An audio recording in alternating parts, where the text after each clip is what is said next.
Os planos de saúde iam quebrar, né? Porque o plano de saúde vai quebrar, são diversos custos com UTI, com medicamentos, e o que aconteceu foi exatamente o contrário, né? Nunca houve um lucro tão grande quanto nos últimos anos, nos últimos 2 anos de pandemia. Os planos de saúde lucraram de forma absurda. Quem tiver, inclusive, duvidando, é só pesquisar. Pesquisa o nome do plano de saúde, lucro, e aí vai aparecer o lucro que os planos tiveram, na casa dos bilhões. Por quê? O que aconteceu nesse momento de pandemia foi uma menor taxa de sinistralidade. O que é que significa isso? A pessoa precisou de algum tipo de internação, de algum tipo de medicamento, de algum tipo de cirurgia, e nesse momento de pandemia, como as cirurgias eletivas, que são aquelas cirurgias que não são de urgência, como diminuíram a utilização e a prática dessa cirurgia, a taxa de sinistralidade foi baixíssima. Consequentemente, foi uma menor taxa de problemas, de erros, e o que ocasionou de fato que o plano de saúde lucrasse muito mais. Sem contar que, com uma taxa que você trouxe logo no começo da sua fala, aumentou demais o número de beneficiários. Muitas pessoas se viram na necessidade de fazer um plano de saúde. Mais do que nunca, a pandemia demonstrou isso, que é importante e você ter um convênio, e essa importância faz com que você não precise sofrer depois com o pagamento de uma UTI de forma particular. Eu escuto vários casos de pessoas que precisaram ficar internadas em UTI e a diária ela vai de 7 a 15 mil reais. Então só isso faz com que realmente se torne uma coisa indispensável você ter um plano de saúde. Então a situação hoje do plano de saúde é muito nesse sentido. E existe sempre uma crítica dos planos no sentido de que muitos tratamentos são feitos, muitas coisas, o judiciário principalmente, faz com que seja obrigado o plano de saúde a custear aquele tipo de procedimento, aquele tipo de cirurgia, aquele tipo de medicamento. Os planos sempre afirmam que vão quebrar, mas os lucros cada vez mais estão grandes, estão aumentando. O contrato entre um paciente, um beneficiário e o plano de saúde é muito semelhante a um contrato de banco, porque é um contrato de adesão. Você não tem como discutir nenhum tipo de cláusula dentro do contrato. E eu vou citar mais um exemplo. O Patrício perguntou, poxa, como é que a gente vai saber os procedimentos que a gente teria direito? Não é obrigado o paciente, o beneficiário, a fazer essa pesquisa. Existe dentro dos contratos de plano de saúde um rol, que é o rol da ANS. A ANS, a Agência Nacional de Saúde, ela cria a cada 2 anos um rol de procedimentos mínimos que devem ser arcados por aqueles planos. Então o plano é obrigado sempre a custear aquele tipo de procedimento. Esse rol consta hoje com mais de 3 mil procedimentos. Então não há possibilidade mínima de qualquer beneficiário fazer essa conta. Será que vale a pena esse plano de saúde? Até porque, Márcio e Patrício, a gente não tem a noção do que a gente pode ter de doença no futuro. Eu vou dizer, olha, esse plano aqui, que ele tem um atendimento específico, eu vou poder passar por um tratamento oncológico. Ninguém quer passar por isso, mas esse plano aqui permite. No outro plano, ele diz que eu não tenho acesso a um tratamento ortopédico. Então são coisas que não é responsabilidade do beneficiário. Então o contrato de plano de saúde ele é muito semelhante a um contrato de seguro. O seguro que a gente tem no automóvel. A partir do momento que você passou por um acidente, você sofreu um acidente, você pode acionar o seguro. É o sinistro, como a gente chama. E esse sinistro ele deve ser arcado pelo plano de saúde. E a judicialização ela aumentou muito. Por quê? Porque muitas vezes o plano de saúde nega esse tipo de procedimento. E o que é que acontece no judiciário? O judiciário observa, se houve um pedido médico, se houve uma determinação, o médico prescreveu um medicamento, uma cirurgia ou um procedimento e o plano negou, isso não poderia acontecer. Por quê? Porque é um contrato de seguro-saúde, é a obrigação do plano custear, inclusive mesmo os procedimentos que não estão naquele rol que a gente falou mais cedo, no rol da ANS.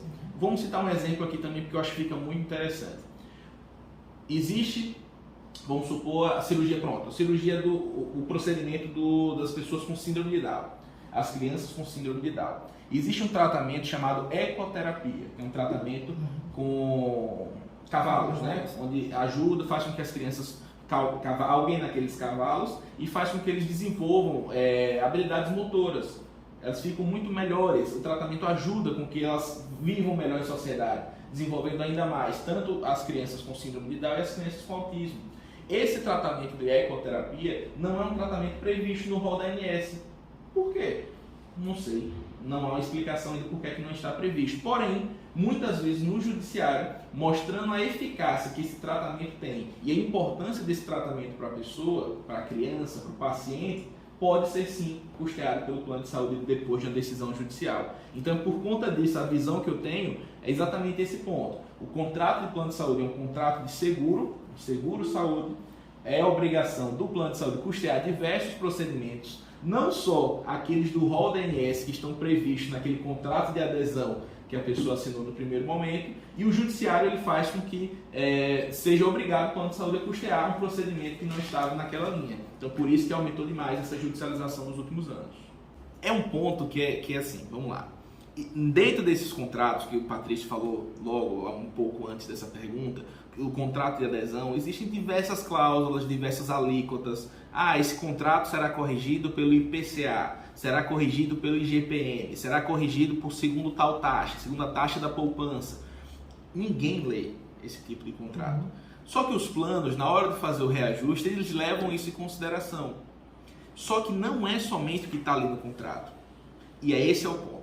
A decisão da STJ ela falou simplesmente sobre os contratos coletivos, os planos coletivos, né? Não só pelos planos individuais.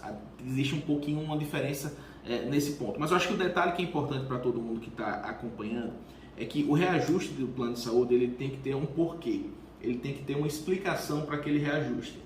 O que o Márcio trouxe aqui, de que quanto mais a pessoa avança, teoricamente ela tende a usar mais o plano de saúde, porque é normal a pessoa começar a ter novas enfermidades que uma pessoa jovem não tem. Então é normal que o plano de saúde dela custe mais caro. Mas precisa haver no plano de saúde, quando ele vai justificar esse aumento, precisa haver o motivo, a motivação daquele aumento. E como é que isso acontece? Acontece quando o plano apresenta um cálculo atuarial.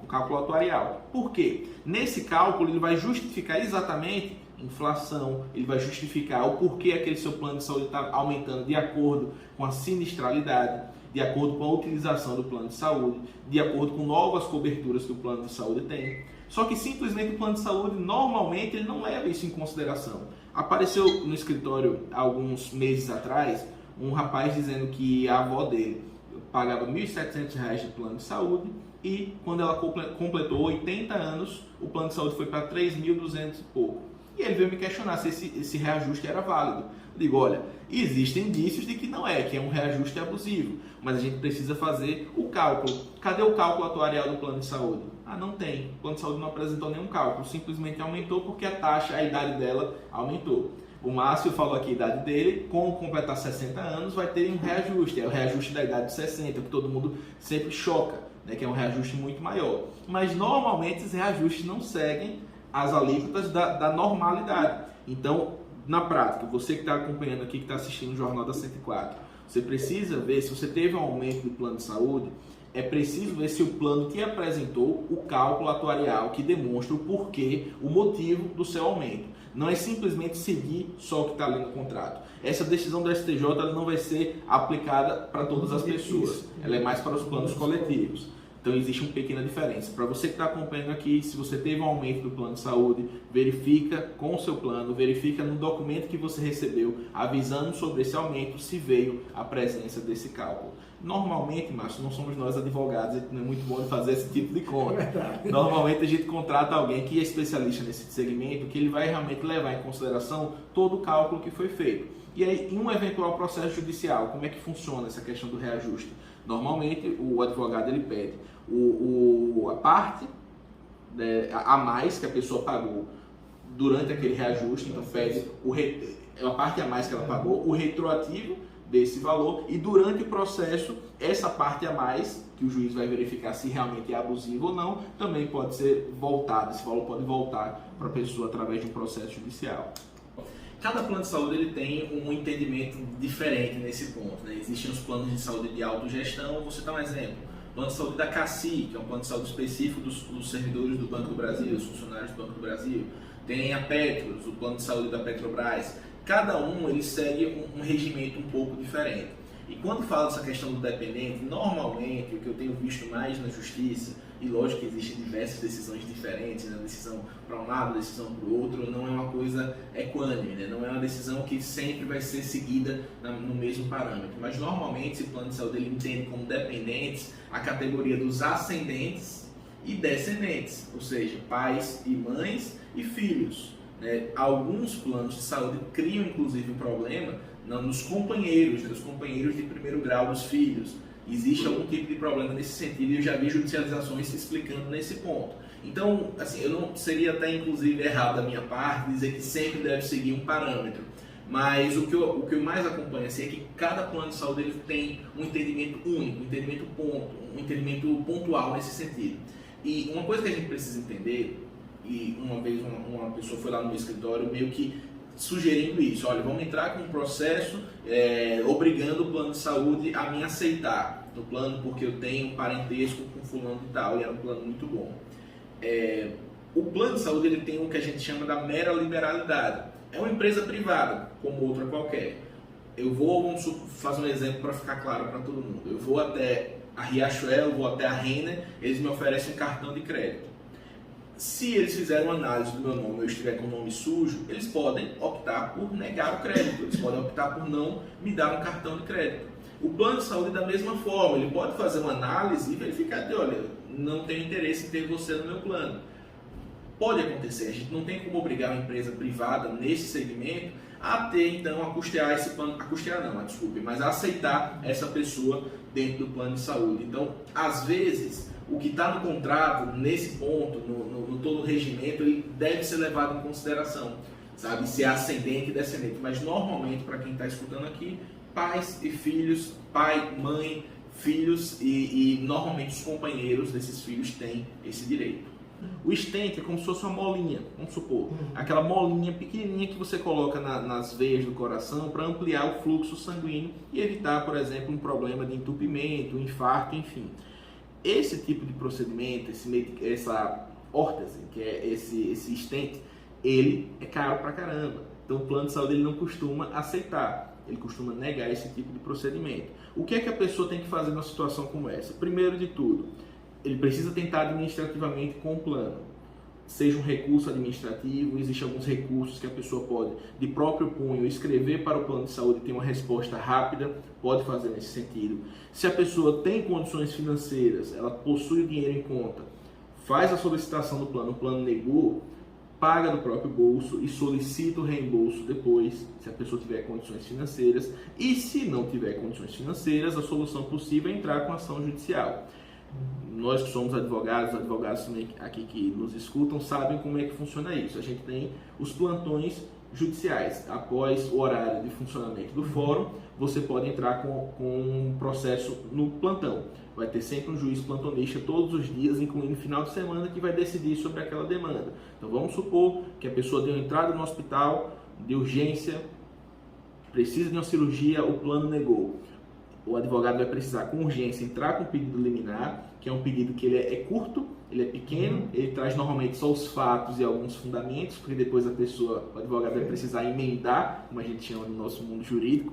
Ele vai fazer então a petição, o juiz vai decidir e o plano pode ser obrigado a custear aquele tipo de procedimento. E não só o plano, tá? Inclusive Estado e município, inclusive o SUS, né, também. Sempre tem que ter alguém de urgência que vai decidir ou não sobre aquele procedimento, né? Normalmente os planos de saúde hoje tudo informatizado, não é nem aqui em Sergipe, né? Deve ter algum órgão em Brasília, em Salvador, em Recife, alguns órgãos próximos que vão decidir com esses pontos com base na prescrição médica. E esse é um ponto que é importante, Márcio e Patrício, e os ouvintes também. O que importa dentro desse contrato mesmo é o que o médico está prescrevendo. A expertise técnica, o médico é o expert disso tudo. Se ele está indicando esse tratamento, essa cirurgia, não é o plano de saúde que pode chegar e dizer não, você não precisa fazer esse procedimento não. Você pode fazer um outro. Vou trazer um exemplo que eu acho que fica claro aqui. Uma cliente minha uma vez, ela foi até o hospital com o filhinho dela que tinha 1 ano. Próximo de 1 ano, acho que ele tinha 9 meses. Com muita dor, tudo que ele comia, vomitava. Ele foi até o hospital, o médico fez um ultrassom e percebeu que ele estava com uma invaginação intestinal. O que é isso? Uma parte do intestino dele estava sendo englobado por outra parte do intestino.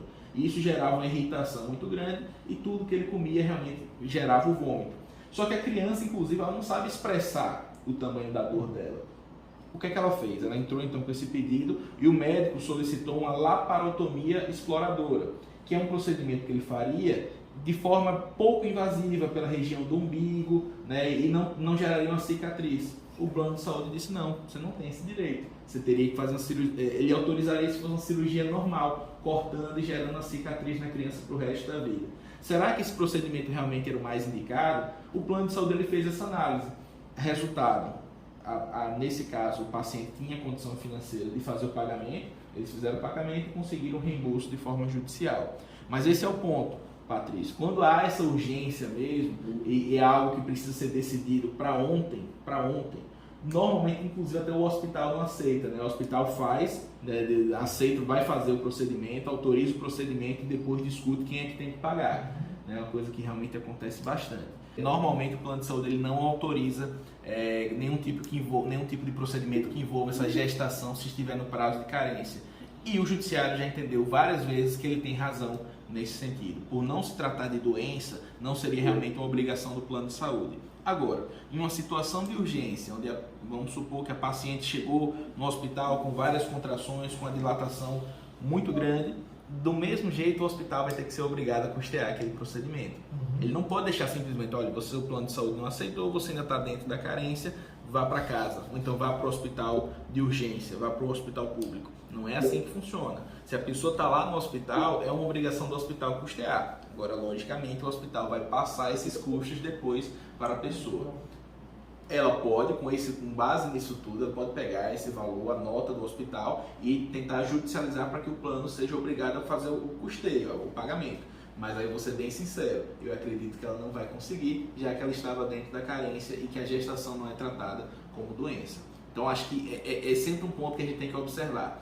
Quando envolve gestação, é um ponto muito complexo, mas não é doença. Por não ser doença, não seria a obrigação seguro-saúde do plano. Apareceu um cliente que ele estava, uma criança de 14 anos, que ele tinha mielomeningocele, que é uma doença que ele deixa exposta a região da medula. Ele pode ficar na região do pescoço, da região traseira da cabeça e na região ali da coluna vertebral, na lombar. E isso cria um problema porque normalmente ela vai ter problemas motores, e é exatamente o que acontecia. Ela precisava de órteses e próteses e uma cirurgia para correção da tíbia, de correção do pé. Era uma cirurgia muito grande de um procedimento muito grave. O orçamento da cirurgia estava em R$420 mil. Não tinha plano de saúde. Como é que faz isso? Obrigação do Estado, município, né, através do SUS, de fazer o custeio desse procedimento.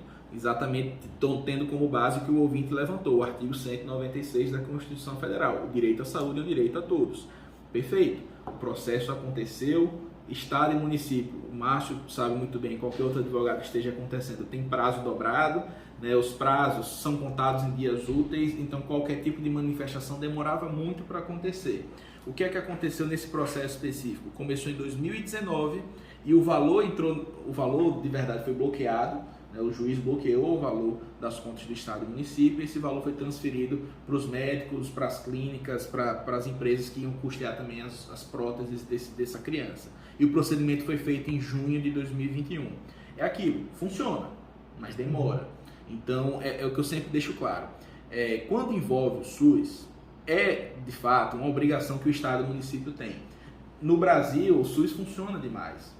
Nos Estados Unidos é diferente. Se a pessoa não tem dinheiro, ela não consegue ter acesso à saúde. Lá não tem o SUS. Lá não existe SUS. Então, aqui funciona. O grande problema é que demora. Então, essa pergunta do ouvinte pode ser aplicada, as mesmas questões que a gente falou para um plano de saúde, elas podem ser aplicadas também no SUS. A grande questão é que vai demorar muito mais, porque um processo judicial, ele vai até os últimos pontos. Estado e município, eles costumam recorrer até o final, então os processos são muito longos. Aí é que acontece uma grande diferença. O plano de saúde, normalmente, ele tem uma multa para pagar. Quando o juiz estipula uma liminar que decide contra o plano de saúde, cada dia que ele descumpra de prazo, existe uma multa para pagar. E quem vai responder lá dentro é uma pessoa, né? Uma pessoa que vai responder pelo plano de saúde, ela não quer pagar essa multa, não vai pagar essa multa. Então, normalmente, o plano ele cobre de forma muito rápida. Recebeu a liminar, no outro dia ele já está cumprindo aquela liminar. E esse é o grande problema, é isso que diferencia um processo que envolve o plano de saúde e um processo que envolve o SUS. É a questão do tempo. Mas para todo mundo que é ouvinte, que não tem a condição de ter um plano de saúde, não se preocupe, porque sim, é um direito que a pessoa tem de ter acesso a algum tipo de procedimento. E outra coisa, Quando é algo muito urgente, que a pessoa precisa daquilo, senão vai morrer, o juiz ele pode fazer o bloqueio das contas do Estado de forma extraordinária, bloquear e depois discutir no processo. É problemático, isso gera um conflito, mas acontece em vários casos nesse sentido, porque a pessoa está correndo um sério risco de morrer. Então, acontece. Então, só para o ouvinte entender também que a gente citou muito o plano de saúde aqui, mas muito do que a gente falou aqui, ou quase tudo que a gente falou aqui, também é aplicado no SUS. Uns anos atrás, vamos botar lá para 2007, 2008, existia uma discussão se a cirurgia bariátrica era uma cirurgia estética ou cirurgia reparadora. O STJ já decidiu e é uma cirurgia reparadora. Por quê? É uma cirurgia que ela vai, de fato, curar a obesidade. Tá? A obesidade ela é uma doença, ela tem um CID, ela tem um cadastro internacional de doença. Então, por conta disso, é obrigação do plano custear a cirurgia bariátrica. Nos últimos anos, com várias pessoas que fizeram de forma facilitada a bariátrica, hoje em dia não há mais processo judicial, não há mais discussão, o plano de saúde normalmente custeia esse tipo de procedimento, você só precisa seguir as regrinhas, né? Existe uma quantidade de relatórios mínimos de psicólogos para ver se realmente é uma decisão acertada, se a pessoa está querendo fazer esse procedimento mesmo, se ela está preparada para fazer o procedimento, e o plano autoriza esse tipo de cirurgia. O que vem surgindo nos últimos anos é a cirurgia pós-bariátrica, que é uma cirurgia plástica. A pessoa, digamos que a pessoa tem 200 quilos, ela fez a cirurgia bariátrica, perdeu 80 quilos, está 120, está com muito excesso de pele. E esse excesso de pele, querendo ou não, é uma continuação da doença da obesidade. Porque esse excesso de pele vai trazer diversos problemas psicológicos. Às vezes a pessoa imaginava que com a cirurgia bariátrica, ela seguindo uma dieta, ajudando ela ali a emagrecer, ela perdesse aquele peso todo, ela ia ter recuperado a autoestima, recuperado as questões mentais dela. Só que o grande problema é que quando ela coloca uma camisa, tem uma pele do braço está saindo, a pele da perna está caindo. Então isso gera realmente um problema, além de um problema estético, claro e óbvio, mas um problema psicológico. Talvez pior até do que os 120 quilos. Exatamente. Né? Ou do que os 200 quilos. Tem muita gente, tem muitos relatos de pessoas que quando elas estavam obesas no sentimento de que tinha, eu falei o caso dos 200 quilos, ela saía de casa ainda e tal. E tem pessoas que quando emagrecem e ficam com excesso de pele, elas optam por não sair. E isso acaba criando um problema psicológico gigantesco. Então, nos últimos anos existiram diversas liminares, onde os juízes obrigavam também os planos a fazerem cirurgias de retirada do excesso de pele. Tem uma abdominoplastia, uma cirurgia também que algumas grávidas, das mulheres, depois de um tempo, também faziam essa cirurgia, só que era com viés muito mais estético. A cirurgia de abdominoplastia, retirada do excesso de pele dos braços, das pernas, e fazia com que isso é uma cirurgia reparadora. Só que o plano de saúde recorreu, entendendo que é uma cirurgia estética. E hoje, algumas liminares estão suspensas, pendentes de julgamento no STJ, por conta desse ponto. Mas o entendimento que eu tenho é uma coisa muito pessoal, eu entendo que sim, que é uma cirurgia reparadora, que é uma continuação da bariátrica e logo deveria ser realmente custeada pelo plano de saúde.